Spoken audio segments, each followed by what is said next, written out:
पुरी का जगन्नाथ मंदिर एक ऐसा स्थान जो सिर्फ भक्ति का केंद्र नहीं बल्कि अनगिनत रहस्यों की चुप दुनिया है। क्या आपने कभी सोचा है कि क्यों इस मंदिर का ध्वज हमेशा हवा के विपरीत दिशा में उड़ता है और क्यों मंदिर के ऊपर लगे सुदर्शन चक्र हर दिशा से ऐसा लगता है मानो आपको ही देख रहा हो। यहाँ तक कि प्रसिद्ध किताब भविष्य मलिका में इस मंदिर को लेकर कलयुग की कई भविष्यवाणियां की गई हैं, जो कि सारी की सारी सच हुई हैं। इनमें सबसे प्रसिद्ध है कोविड-19 यानी कि कोरोना की घटना। इस किताब में लिखा गया था कि जब मंदिर का सबसे पुराना पेड़ गिर जाएगा तब एक भयानक महामारी आएगी, और यह पूरी तरह सच भी हुई। यह सिर्फ एक घटना नहीं, ऐसी और भी कई घटनाएं हैं जो सच हुई हैं और सारी आपको चौंका देंगी। इस मंदिर के अंदर ऐसे और भी कई अनसुने और खतरनाक रहस्य छुपे हुए हैं जो आपके होश उड़ा देंगे।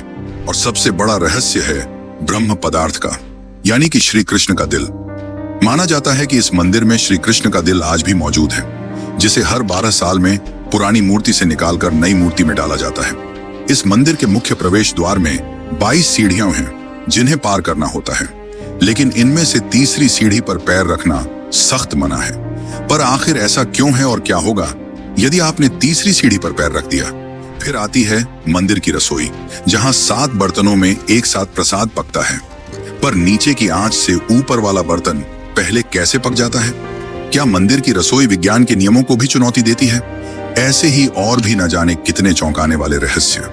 ये सिर्फ एक मंदिर नहीं, ये एक ऐसा तीर्थ है जहां धर्म, विज्ञान, वास्तु और चमत्कार चारों एक साथ खड़े हैं, जहां श्रद्धा सिर्फ पूजा नहीं बल्कि रहस्यों से सामना करने की तैयारी है। चलिए चलते हैं जगन्नाथ मंदिर की उस रहस्यमयी यात्रा पर। 15 जून 2015 मंदिर के मुख्य पुजारी इस अंधेरी रात में अपनी आंखों पर पट्टी बांधे और हाथ में एक मोटा दस्ताना पहने हुए अपने हाथों पर एक दिव्य पदार्थ लेकर भगवान की मूर्ति की ओर बढ़ रहे थे। यह कुछ और नहीं, श्री कृष्ण का दिल था, जिसे ब्रह्म पदार्थ भी कहा जाता है। ठीक 12 साल बाद यह प्रक्रिया आज मंदिर में फिर दोहराई जा रही थी, जहां भगवान जगन्नाथ की पुरानी मूर्ति से उनके दिल को निकालकर नई मूर्ति में लगाया जाता है। ये होता है भगवान के शरीर को बदलने का, लेकिन आत्मा को यथावत रखने का अनुष्ठान।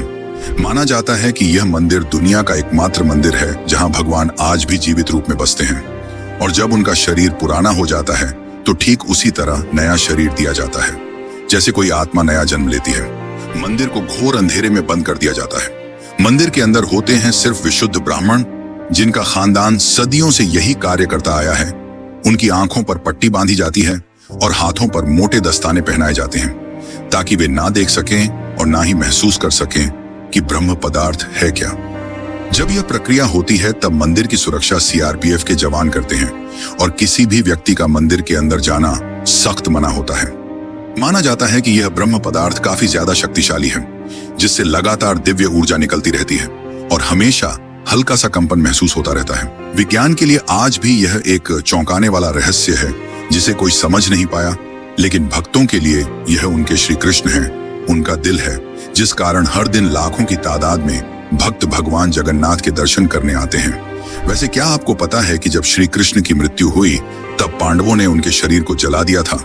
लेकिन उससे पहले अगर आपको वीडियो अच्छी लग रही है तो इसे लाइक करके कमेंट में जय जगन्नाथ जरूर लिखें। आज से करीब 5000 साल पहले महाभारत युद्ध के पश्चात चारों तरफ केवल लाशें ही पड़ी थीं। लाखों पड़े शव और कौरवों के विनाश ने सब कुछ झकझोर दिया। कौरवों की माता गांधारी ने इस विनाश का कारण श्री कृष्ण को बताया। उनके हिसाब से अगर श्री कृष्ण चाहते तो यह युद्ध होता ही नहीं, पर उन्होंने ऐसा नहीं किया, जिसके कारण क्रोधित होकर गांधारी ने कृष्ण को श्राप दिया, गिना, जिस प्रकार मेरे वंश का विनाश हुआ है ठीक उसी प्रकार तुम्हारे भी वंश का विनाश हो जाएगा। इस श्राप के 36 साल बाद जब एक दिन श्री कृष्ण जंगल में विश्राम कर रहे थे, तब एक शिकारी ने उन्हें हिरण समझकर उन पर तीर चला दी, और जैसे ही तीर श्री कृष्ण के पैरों पर जाके लगी, उन्होंने इस लोक को छोड़ दिया और मृत्यु को स्वीकार किया। और माना जाता है कि उनके मृत्यु के साथ ही पूरी द्वारका नगरी पानी में समा गई, जिससे उनका पूरा वंश समाप्त हो गया। माना जाता है कि जब शिकारी ने उन्हें गलती से मारा तो उसे बहुत पछतावा हुआ और उसने श्री कृष्ण से माफी मांगी, पर श्री कृष्ण ने बताया कि ये मेरे ही कर्मों का फल है। उन्होंने समझाते हुए कहा कि पिछले जन्म में तुम महान वानर राजा वाली थे, जिसे मैंने ही राम अवतार में छल से मार दिया था, और उसी कारण आज तुम मेरे मृत्यु का कारण बने। माना जाता है कि जब श्री कृष्ण की मृत्यु की खबर पांडवों को मिली तो उन्होंने पूरे रीति रिवाज से श्री कृष्ण का अंतिम संस्कार किया, और जब उनके शरीर को जलाया गया तो उनका पूरा शरीर पंचतत्वों में विलीन हो गया, परंतु उनका हृदय बच गया और जलने की बजाय और भी अधिक ऊर्जा से धड़कने लगा। इसी हृदय को बाद में ब्रह्म पदार्थ कहा गया। अर्जुन ने इस हृदय को लकड़ी के मंच पर रखकर नदी में बहा दिया। काफी लंबे समय तक बहने के बाद यह ब्रह्म पदार्थ उड़ीसा के समुद्र तट पर पहुंचा। उसी समय मालवा के राज्य में राजा इंद्रद्युम्न राज्य किया करते थे। वे भगवान विष्णु के काफी बड़े भक्त थे। से रात में भगवान विष्णु उनके सपने में आए और कहा कि पुरी के तट पर एक बड़ा नीम का पेड़ बहकर आएगा, तुम उस पेड़ से मेरी नई मूर्ति बनाना। बहुत से कारीगरों ने इस पेड़ से मूर्ति बनाने की कोशिश की, लेकिन सब असफल रहे। तभी एक दिन भगवान विश्वकर्मा एक बूढ़े साधु के रूप में वहां पधारे और उन्होंने कहा कि वे ये मूर्ति 21 दिनों में बनाकर देंगे। राजा काफी प्रसन्न हुए, पर उस बूढ़े आदमी ने एक शर्त रखी। उसने कहा कि मैं एक कमरे में बंद रहकर 21 दिनों में यह मूर्ति बनाऊंगा, और तब तक कोई भी इस कमरे का न तो दरवाजा खोलेगा और न ही कोई अंदर आएगा। राजा ने उसकी यह शर्त स्वीकार की और फिर मूर्ति बनाने का कार्य शुरू हुआ। लेकिन 15 दिनों बाद अचानक से छैनी हथौड़ी की आवाज आना बंद हो गई। महाराज की रानी गुंडीचा काफी चिंतित हो गई और महाराज को कहा कि हमें दरवाजा खोलकर देखना चाहिए। शायद वह वृद्ध व्यक्ति भूख और प्यास की वजह से मर तो नहीं गया होगा। राजा ने शुरुआत में तो मना किया, पर बाद में वे इसके लिए मान गए और दरवाजा खोल दिया। लेकिन जब दरवाजा खुला तो सभी हैरान रह गए। वह वृद्ध व्यक्ति गायब हो चुका था और पीछे केवल 3 अधूरी मूर्तियां थीं। राजा को यह देखकर काफी दुख हुआ, क्योंकि उनकी शर्त तोड़ने की वजह से भगवान की मूर्तियां आधी रह गईं। जगन्नाथ भगवान के हाथ और पैर अधूरे थे। बलराम और देवी सुभद्रा की मूर्तियां भी अधूरी थीं। जब राजा मूर्ति के पास गए तब उन्हें दिल की धड़कन महसूस हुई और मूर्ति के अंदर से एक दिव्य आवाज आई, जिसने राजा को बताया कि श्री कृष्ण का हृदय इस मूर्ति के अंदर है। राजा ने इन मूर्तियों को स्थापित किया और आज यही अधूरी मूर्तियां भगवान जगन्नाथ के रूप में पुरी में पूजी जाती हैं। मित्रों, इस मंदिर का इतिहास और वर्तमान एक भविष्यवाणी से जुड़ा हुआ है। भविष्य मालिका एक दिव्य ग्रंथ है जिसे लगभग 500 साल पहले ओडिशा के महान संत आचार्य महाप्रभु अच्युतानंद ने लिखा था। कहा जाता है कि वे पंचसखा यानी भगवान जगन्नाथ के 5 दिव्य सेवकों में से एक थे, जिन्होंने भगवान के आदेश पर कलयुग की कई घटनाओं को पहले ही देख लिया था। यह ग्रंथ ओडिया भाषा में लिखा गया है। आइए हम आपको बताते हैं भविष्य मालिका की कुछ चौंकाने वाली भविष्यवाणियां जो जगन्नाथ मंदिर और कलयुग के अंत से जुड़ी हुई हैं। इस ग्रंथ की सबसे चौंकाने वाली भविष्यवाणी 4 साल पहले काफी ज्यादा वायरल हुई थी, जब लोगों ने दावा किया कि इसमें कोरोना महामारी का वर्णन भी है। नाना रोग आसीबा, गोटे बड़ा व्याधि, लोका घरे रहीबे, बाहर कुना जीबा, अर्थात अनेकों रोग आएंगे, एक बड़ा रोग फैलेगा, लोग घरों में बंद रहेंगे, बाहर नहीं निकल पाएंगे। अब ये पंक्तियां किसी भी सामान्य रीडर को 2020 की कोविड-19 महामारी की याद दिला देती है। इस किताब की एक और बात, इसमें जिक्र किया गया है कि मंदिर परिसर के ऊपर जो कपड़ा है उसमें आग लगने की घटना का उल्लेख मिलता है। कहते हैं कि पापनाश एकादशी के दिन जगन्नाथपुरी मंदिर में एक अखंड महादीप जलाया गया था, लेकिन अचानक तेज हवा चली और झंडा उड़कर दीपक के ऊपर चला गया, जिससे मंदिर के झंडे में आग लग गई। यह घटना 19 मार्च 2020 को हुई थी। भविष्य मालिका के अनुसार जब कलयुग का अंत करीब होगा तो भगवान जगन्नाथ मंदिर का नील चक्र यानी सुदर्शन चक्र तूफान से टेढ़ा हो जाएगा। ऐसे ही और भी कई भविष्यवाणियां हैं जो सच हो चुकी हैं और कई प्रसिद्ध भविष्यवाणियां हैं जो आने वाले को लेकर की गई हैं।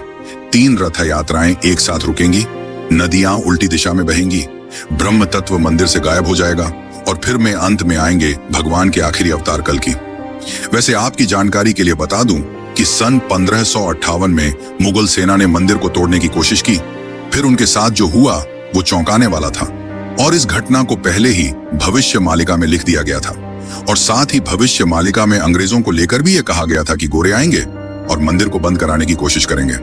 कला पहाड़ नाम का अफगान जनरल जो तब बंगाल का गवर्नर था, उसकी क्रूरता इतनी बदनाम थी कि उसका नाम सुनकर ही लोग कांप उठते थे। उस दिन उसकी फौज पूरी ताकत के साथ पुरी की ओर बढ़ी। घोड़े सर पर दौड़ रहे थे, तलवारें लहराई जा रही थीं। जैसे ही सैनिक मुख्य गर्भगृह की ओर बढ़े, अचानक मौसम बदल गया। तेज हवाएं चलने लगीं, आकाश काला पड़ गया, सूरज की रोशनी एकदम गायब हो गई और मंदिर के चारों ओर एक रहस्यमयी घना अंधेरा छा गया। मंदिर के भीतर से एक चमकती हुई रोशनी निकली जो किसी इंसान की नहीं थी। ये रोशनी जैसे ही बाहर आई, पूरा मैदान एकाएक शांत हो गया। सैनिकों में अफरा तफरी मच गई, कुछ बेहोश हो गए, कुछ उल्टा भागने लगे। बिना एक भी तलवार चले कला पहाड़ की पूरी फौज पीछे हट गई। आज भी पुरी की लोक कथाओं में यह कथा सुनाई जाती है कि जब भगवान की मर्यादा पर वार होता है तो वो खुद प्रकट होकर अपने धाम की रक्षा करते हैं। अब दूसरी घटना की बात करते हैं, जो है अंग्रेजों का विरोध और रथ यात्रा का संघर्ष। ब्रिटिश अधिकारियों को मंदिर की अलौकिक घटनाएं और भक्तों की श्रद्धा समझ नहीं आती थी, इसीलिए उन्होंने इन्हें सुपरस्टिशन कहकर मजाक बनाना शुरू कर दिया।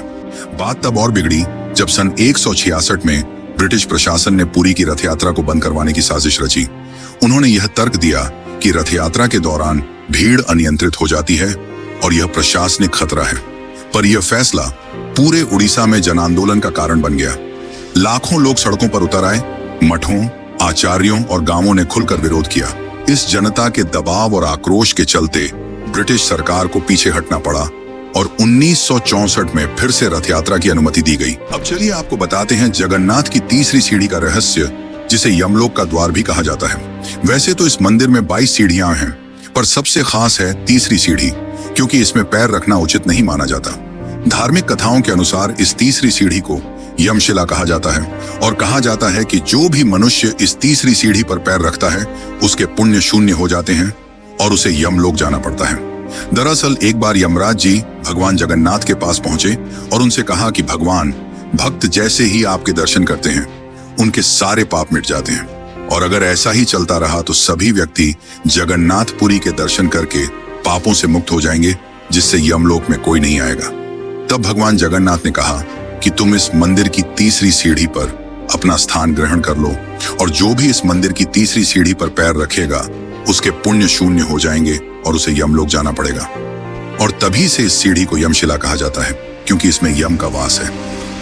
अब अगर हम पूरी मंदिर के ऊपर लगे सुदर्शन चक्र की बात करें तो देखने वालों ने यह दावा किया है कि इस सुदर्शन चक्र को आप मंदिर के किसी भी कोने से देखोगे तो ऐसा लगेगा मानो आपको ही देख रहा हो। मतलब इससे जिस भी दिशा से देखो यह सामने की ओर ही दिखता है। पर यह आज भी विज्ञान के परे है कि कैसे इतने भारी चक्र को मंदिर के ऊपर लगाया गया और कैसे उस समय के लोगों ने यह आर्टिफिशियल इल्यूजन बनाया जिससे चक्र हमेशा सामने की ओर दिखता है। इसे आज भी विज्ञान नहीं समझ पाया।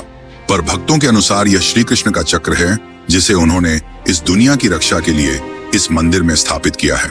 और भविष्य मालिका की एक और पंक्ति के हिसाब से जब यह मंदिर समुद्र के अंदर समा जाएगा तब कलयुग अपने अंतिम चरण पर होगा और तब आएंगे विष्णु के आखिरी अवतार कल्कि। अब जानते हैं पुरी के रसोई घर के बारे में। जगन्नाथपुरी का रसोई घर दुनिया की सबसे बड़ी और सबसे रहस्यमयी रसोई है, और रसोई का सबसे बड़ा रहस्य यह है कि यहाँ भोजन 7 मिट्टी के बर्तनों में बनाया जाता है और हर एक बर्तन को एक के ऊपर एक रखा जाता है। और स्वाभाविक है कि सबसे नीचे के बर्तन में ज्यादा आंच आ रही है तो उसे सबसे पहले पकना चाहिए, लेकिन पुरी में ऐसा नहीं होता। ये चौंकाने वाली बात है कि 7 बर्तनों में जो सबसे ऊपर होता है उसका खाना पहले पकता है, जो विज्ञान के सारे तथ्यों को गलत साबित करता है। यहाँ भोजन बनाने का कार्य केवल सेवायत ब्राह्मणों द्वारा किया जाता है और किसी भी बाहरी व्यक्ति को इसमें प्रवेश की अनुमति नहीं होती। इस पवित्र रसोई में किसी प्रकार के आधुनिक ईंधन या गैस का उपयोग नहीं किया जाता, बल्कि केवल लकड़ी के चूल्हे पर पारंपरिक विधि से प्रसाद बनाया जाता है। पूरी मंदिर में रोजाना लगभग 50,000 से 2 लाख लोगों तक को महाप्रसाद बांटा जाता है। लेकिन चमत्कार देखो, कभी भी खाना बर्बाद नहीं होता और कभी भी कम नहीं पड़ता। मान्यता है कि मां लक्ष्मी स्वयं प्रतिदिन रसोई में आती हैं और रसोई के सेवकों को अंतः प्रेरणा देती हैं कि आज कितनों के लिए प्रसाद तैयार करना है। यह सिर्फ परंपरा नहीं, सदियों से चलती लीला है जिसे आज तक कोई इंसानी गणित नहीं समझ पाया। पुरी के श्री जगन्नाथ मंदिर का हर पत्थर, हर कोना हमें एक ऐसी दुनिया में ले जाता है जहां भक्ति और बुद्धि, विज्ञान और विश्वास, संघर्ष और समाधान सब एक साथ चलते हैं। जगन्नाथ केवल भगवान नहीं, एक चेतना है जो हमें यह सिखाते हैं कि जब विज्ञान चुप हो जाए तो श्रद्धा बोलती है। तो अब सवाल यह है, क्या ये सब केवल संयोग है या कहीं ना कहीं कोई ऐसी शक्ति है जो इन सबको संचालित कर रही है?